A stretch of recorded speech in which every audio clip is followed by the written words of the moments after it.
When your project is stressful, you really need to get into the right mindset. And in this video, I'm going to share with you 7 top tips that I use in order to get into the right positive mindset so that you can continue on when things aren't going as well as they should.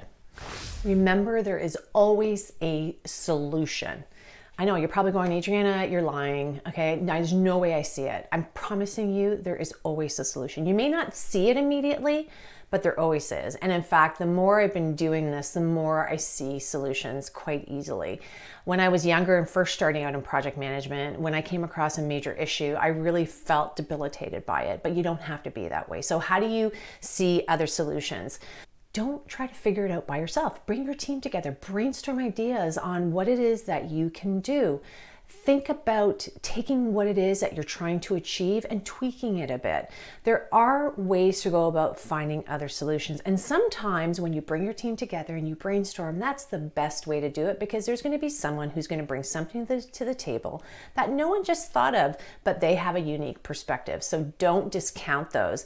And remember, yeah, there's a problem, but there's always the solution. You may not have it immediately, but it will come. So just keep an open mind. Okay, speaking of struggles, I'm going to tell you how to get your hands on this so that you don't struggle on your projects. I'll share this a little bit later on in the video. Trust your team. Yes, when things aren't going well and you're trying to deal with your issues, you have to trust your team. Now, it's interesting because in some instances, it's hard to trust. Trust is not something that's automatic, okay? You just don't meet someone for the first time and you like, yeah, I trust them 100%. There's some distrust, and that's normal. That's human nature. And in fact, it's a good survival mechanism. So when we come across new people, new team members, we're not built up to have a fully trusting environment. So you have to learn how to trust your team. You have to earn that moving forward. So when issues are coming up, take a deep breath. Don't go into, you have to solve everything. Trust your team to help you. It's like the first tip. You want to bring people together to help you find the solutions. You have to trust that your team understands what they're supposed to do. They have the subject matter expertise, and that they're going to ensure that the problem gets fixed. Particularly if it's a specific issue that someone has a talent for from a standpoint of skill set, that they're the only one who can fix it. Just plan accordingly and have some trust. And to help you with that, to build the trust, is have communication and ensure that you understand what's going on along the way. But after that, you're gonna have to take a step back a bit and just learn to allow that to evolve. Accept change as good. Okay, so sometimes when we have issues on projects, it's not that there's an issue that we're trying to fix immediately. It could very well be that the game has changed because senior executives said, okay, this is what you're supposed to do. You were all very clear on it. Now you have marching orders to shift that, and you have to change some fundamental things.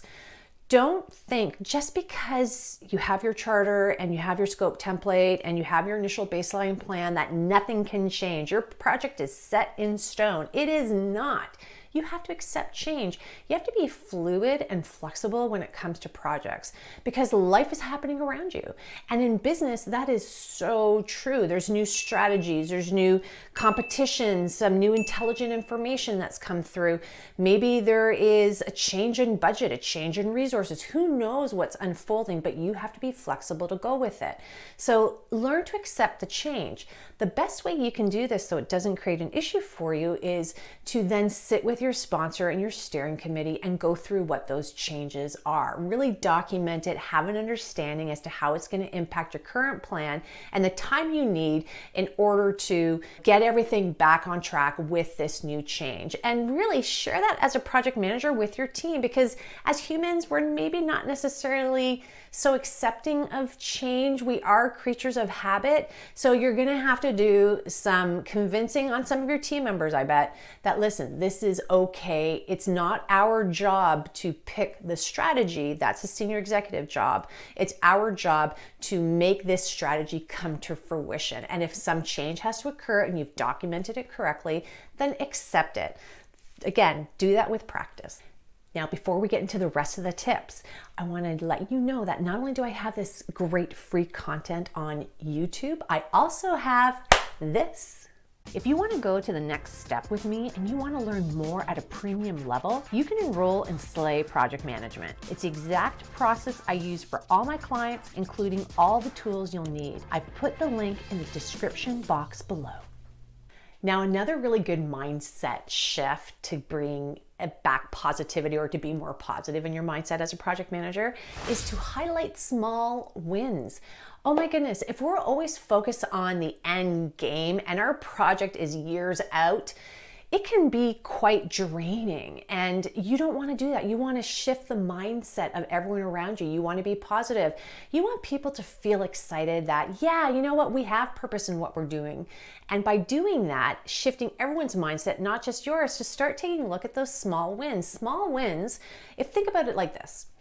Think of baby steps. If I go from just 0 to 100, that's huge. In fact, a lot of people can't manage that type of change. Organizations can't manage that type of change. So what do? You do it in manageable chunks, bite-sized chunks, baby steps. You take enough baby steps and then you finally look back, you can see everything that you accomplished. And what a great way to change the mindset of your team and yourself by really reflecting on those small wins. It just reminds you that yes, you are on track, you're doing a good job, and to just go, hey, yeah, guys, good job, yay. Now, another interesting mindset shift for yourself as a project manager is to hear people out. Hearing people out is actually extremely important because it allows you to get different perspectives. It ensures that your team feels like they're being listened to. And if you're going to have a positive mindset shift, understanding that projects are about collaboration, it's about group work, and that everyone together is what makes it successful is truly a positive mindset shift. Yes, you're leading the project and you're ultimately ensuring everyone is doing what they're supposed to be doing, but you're not doing that in a way that's only your way. You want to hear people out.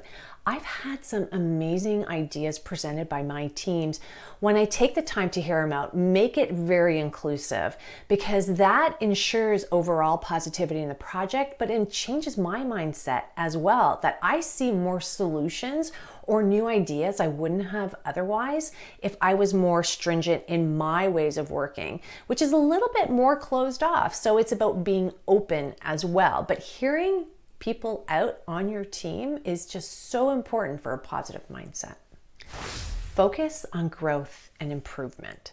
So in order to have a positive mindset, you have to recognize that you're not perfect. I know. Isn't that amazing that you didn't know that? I'm not perfect, and believe you me, I'm not perfect. I make mistakes all the time. And just to recognize that's normal. That's normal. We're human. We're learning. We're constantly experiencing new things. You don't have all the answers. Even with someone who has tons of experience, I don't have all the answers, and nor do I ever claim to have all the answers. I may have lots of experiences, but that doesn't mean I have all the answers, because there's always something new. So just understand that in order to have a really good positive mindset, you have to have an open mind. Be open to growth. Be open to having new ideas. That's really going to help you. But more importantly, it's going to help your project, because you're going to be open to things that you maybe not necessarily would have been before. You're not going to be hard on yourself and go, oh my goodness, I failed there. No, hey, it happened. It's unfortunate it happened. I'm going to learn from it. And that just ensures that things get better and better. Better for yourself, better for your project, better for your team. And it really makes you a great project manager. So really have that open mindset. Okay, on that note of having an open mind and ensuring a positive mindset, really get this. Understand what struggles are out there so that you can put a positive spin on it and ensure that it doesn't happen. And where can you get this? It's underneath the link below, and it's free. Grab it. Now make sure you watch this next video, how to stay positive at work. On that note, if you could subscribe to this amazing community and my channel, I'm so grateful and appreciative if you did. Like this video, give me a comment. I would love to hear from you. On that note, see you at the next video.